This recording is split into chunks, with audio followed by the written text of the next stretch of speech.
Zamkni se a zůstaň. Hej, to Guguša vyfočilo, prosím, že?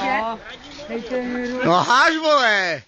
Pepi, dřímaj, kdyby náhodou tak nasněží, no, to nic se neděje.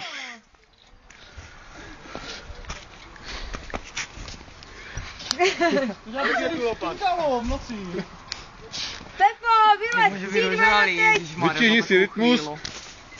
Ještě mu zář. Jako ty mu ještě poděkuj, že on ti dělá tmu, vole. To mu měli dát dveře, aby nemohl vylez. Dveře mu háž. Jak mu říkáte? Marný.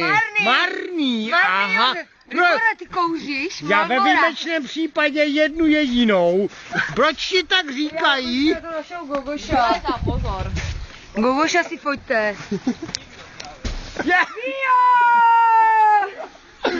Ještě! Tady, vole. Druhá Tady, strana. vole, Marnio! Hej, byli jste všetci, že? Jo!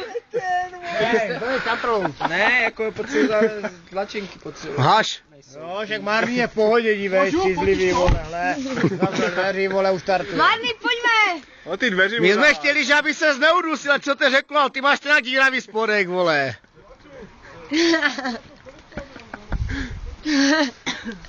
Jsem furt telefon. Počkej, já si vemu Gogoša. Ej, Gogoša, ale Marnio. A to je taky už nasmíkaná. Nejsem. Nekecej. Hej, teď vylez, 3, 2, 1, teď!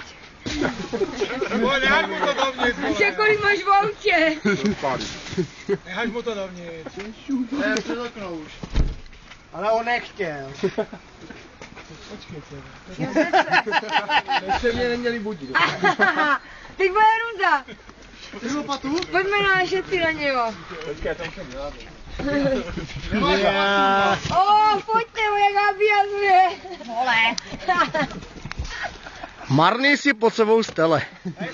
Musí makat nebo chlastat, ale nechrápat. Přesně tak.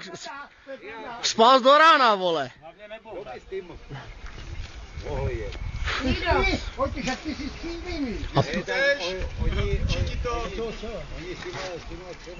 Lucka šla dom. Lucka by nemohla jet. Jo, napila. Aspoň to opeleš po dlouhé no. Jedině ještě Ludánek je mobilní. Přijede až tak ve 3 hodiny nejdřív. A kde je? Je doma? Ne, on je ve Ještě Vydovicích. ľudia by mohli. Je ve Vydovicích.